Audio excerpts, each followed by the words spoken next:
अस्सलाम वालेकुम। मैं हूं आपके साथ मौज़म मिर्ज़ा।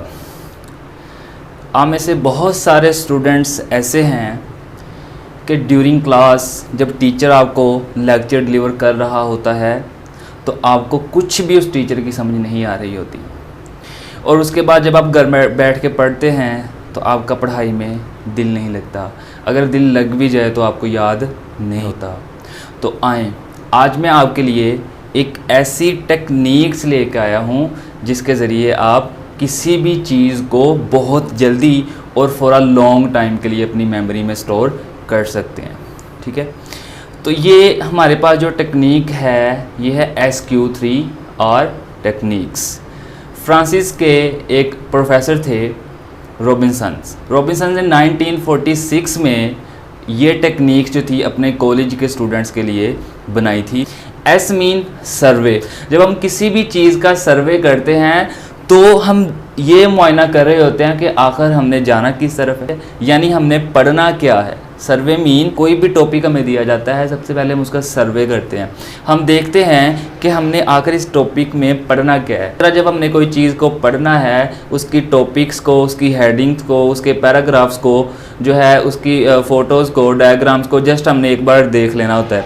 जब हम उसकी हेडिंग्स या सब हेडिंग्स का मुआयना कर लेते हैं तो हमारे माइंड के वो वाले बॉक्स जिनमें उस टॉपिक्स के रिलेटेड जो है नॉलेज स्टोर हुआ पड़ा होता है वो ओपन हो जाते हैं। ठीक है, और फिर हमारे माइंड को पता चल जाता है कि आखिर हमने पढ़ना किस बारे में। ठीक है, उसके बाद नेक्स्ट जो है ना हमारे पास क्यू मीन क्वेश्चनिंग। अब जितनी भी हमारे पास हेडिंग्स या सब हेडिंग्स होती हैं उसके हमने क्वेश्चंस बना लिए होते हैं, यानी उनको हमने क्वेश्चंस में कन्वर्ट कर लेना होता है। ठीक है, क्वेश्चंस का जो पर्पज़ है वो ये है कि हमने देखना होता है कि ये चैप्टर जो है ये किस चीज़ के मुतल्लिक है, हमने आखिर इस चैप्टर में पढ़ना क्या है और कौन कौन से इसमें क्वेश्चंस आ सकते हैं। अब अगर आप स्टूडेंट्स हैं, मैट्रिक के हैं, इंटरमीडिएट के हैं, तो आपने क्या करना है, कोई भी टॉपिक पढ़ना है उस टॉपिक्स के रिलेटेड जितने भी आपके पास क्वेश्चंस अगर बुक में बन रहे हैं तो बना लेने हैं। उसके बाद आपने 5 साल जो पेपर हैं उनमें से उस टॉपिक के रिलेटेड जितने भी क्वेश्चन बन रहे हैं आपने वो अच्छी तरह देख लेने हैं। इससे आपको ये पता चलेगा कि आपने आखिर पढ़ना क्या है। ठीक है, यानी क्वेश्चन जो हैं इंपॉर्टेंट जो हैं वो आपको पता चल जाने हैं। अब इससे आपका टाइम बचेगा। टाइम कैसे बचेगा? अब आपके माइंड को पता चल गया कि मैंने कौन से क्वेश्चन जो हैं वो लर्न करने हैं। अब बाकी जो एक्स्ट्रा लिखा होता है वो आप उसे इजीली छोड़ सकते हैं। ठीक है, नेक्स्ट हमारे पास है 3R। जो फर्स्ट R है वो है रीडिंग। ठीक है, जस्ट आपने सर्वे कर लिया, सर्वे के बाद आपने क्वेश्चंस, उसकी हेडिंग या सब हेडिंग्स को क्वेश्चन में कन्वर्ट कर लिया। उसके बाद आपने उन क्वेश्चंस को क्या करना है, रीड आउट करना शुरू कर देना है। ठीक है, यानी क्वेश्चन ढूंढना शुरू कर देने हैं, उनके आंसर ढूंढना शुरू कर देने हैं। अगर आपको बुक में नहीं मिल रहे, आप प्रीवियस पेपर्स में जाएँ, वहाँ से क्वेश्चन को ढूंढें। वहाँ से भी नहीं मिल रहे, आप गूगल पर टाइप करें, सर्च करें नेट से, वहाँ से ढूंढें। आप क्वेश्चन जितने भी हैं उन्हें आप जो है ना इस तरह जो है आप रीड कर सकते हैं। उसके बाद नेक्स्ट R है वो है रिकॉर्डिंग एंड रिसाइट। रिकॉर्डिंग का मतलब है कि आपको जो क्वेश्चन मिल गए हैं अपनी हैंड राइटिंग, अपने सादा अल्फाज में उसे नोट्स में कन्वर्ट करते जाएं, नोट्स बनाते जाएं। ठीक है, तो जब आप नोट्स प्रिपेयर कर लेंगे उसके बाद आ जाता है जो मरहला वो है रिसाइट्स का। रिसाइट मीन उसे लाउडली पढ़ना। ठीक है, जब आप लाउडली पढ़ोगे उसे लर्न करोगे। अब लर्न कैसे करना है? अब अगर हम अपनी सेंस को ज़्यादा से ज़्यादा यूज़ करें, फर्स्ट सेंस हमारी होती है देख के पढ़ना, दूसरी सेंस है बोल के पढ़ना, तीसरी सेंस है सुन के पढ़ना।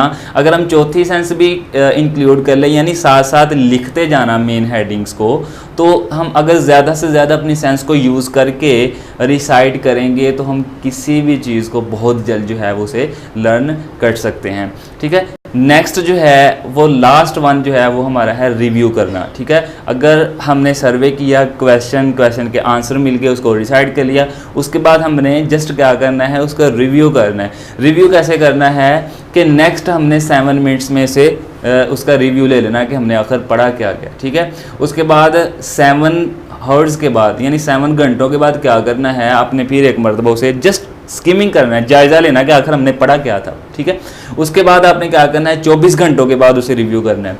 24 घंटों के बाद आपने क्या करना है, एक वीक के बाद, हर वीकेंड, हर वीकली जो है ना, आपने उसे एक मरतबा देख लिया करना है। जब आप ऐसे करेंगे तो वो जो नॉलेज होगा वो आपकी मेमोरी में परमानेंट जो है वो स्टोर हो जाता है। जैसे आपके सामने एक टीचर होता है, पढ़ा के जितने भी उसके कंसेप्ट्स होते हैं वो परमानेंट मेमोरी में स्टोर हो जाते हैं। फिर किसी भी टाइम वो उस टॉपिक को स्टार्ट करके बहुत अच्छे तरीके से आपको समझा सकता है। तो बेसिकली ये होता क्या है कि उस टॉपिक को बार बार रिवाइज करना। जब हम किसी भी टॉपिक को रिवाइज नहीं करते तो हमारे माइंड को पैगाम मिलता है कि भाई ये वाली जो मेमोरी है ये फजूल है, तो माइंड क्या करता है, उसे रिमूव करना स्टार्ट करता है, ऐसा ऐसा माइंड से रिमूव हो जाती है।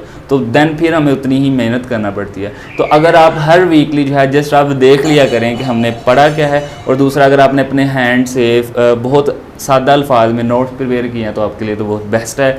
तो ये जो है SQ3R एक ऐसी टेक्निक्स है जिसके ज़रिए आप किसी भी चीज़ को बहुत जल्द और फॉर अ लॉन्ग टाइम के लिए लर्न कर सकते हैं।